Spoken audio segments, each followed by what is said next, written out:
ಮನೆಯಲ್ಲಿ ಇಲಿಗಳ ಕಾಟ ಜಾಸ್ತಿ ಆಗಿದೆ ಅಂತ ಹೇಳಿ ಆ ಮನೆಯ ಒಡತಿ ತಾನು ಮಾಡದಂತಹ ರವೆ ಉಂಡೆಯಲ್ಲಿ ವಿಷವನ್ನ ಬೆರೆಸಿರ್ತಾಳೆ, ಇಲಿಗಳು ಸಾಯ್ಲಿ ಅಂತ. ಆತ ಚೂರ್ಯ ಗೊತ್ತೋ ಗೊತ್ತಿಲ್ಲದೇನೋ ಆ ಮನೆ ಮಗು ಆ ರವೆ ಉಂಡೆನ ತನ್ನ ಸ್ನೇಹಿತರೊಂದಿಗೆ ಹಂಚಿಕೊಂಡು ತಿಂದು ಸಾವನ್ನಪ್ತಾರೆ. ತುಂಬಾ ದುಃಖಕ್ಕೊಳಗಾಗ್ತಾಳೆ ತಾಯಿ.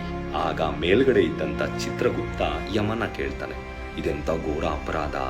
ಆ ತಾಯಿ ಇಲಿಗಳನ್ನ ಸಾಯಿಸನ ಅನ್ಕೊಂಡ್ಲು, ಆದ್ರೆ ತನ್ನ ಮಕ್ಕಳೇ ಸತ್ತೋದ್ರು. ಈ ಕರ್ಮನೆಲ್ಲ ಯಾರ ತಲೆ ಮೇಲೆ ಹಾಕಬೇಕು? ಆ ತಾಯಿ ತಲೆ ಮೇಲೆ ಹಾಕಬೇಕಾ ಅಥವಾ ಯಾರ ತಲೆ ಮೇಲೆ ಹಾಕಬೇಕು ಅಂತ ಯಮನ್ನ ಕೇಳ್ತಾನೆ. ಯಮ 2 ದಿನ ಸುಮ್ಮನೆ ಇರು, ನಾನು ಹೇಳ್ತೀನಿ ಅಂತನಂತೆ.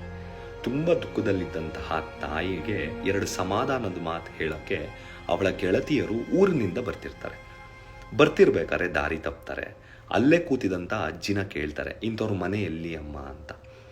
ಆಗ ಅಜ್ಜಿ ಆಸ್ತಿಗೋಸ್ಕರ ತನ್ನ ಮಗು ಅಲ್ಲದೆ ಜೊತೆಗೆ 25 ಜನ ಮಕ್ಕಳನ್ನು ಸೇರಿ ಸಾಯಿಸ್ಬಿಟ್ಲಲ್ಲ ಅವಳ, ಅದು ಯಾರ ಜೊತೆ ಅದು ಏನು ಸಂಬಂಧ ಇತ್ತೋ ಅಂತಾಳಂತೆ.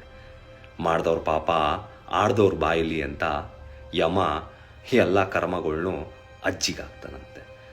ಕರ್ಮ ಇಸ್ ಬಿಹೈಂಡ್ ಗಾಸಿಪ್. ಒಬ್ರ ಬಗ್ಗೆ ಮಾತಾಡೋಕ್ಕೂ ಮುಂಚೆ ಯೋಚನೆ ಮಾಡಬೇಕು. Think again.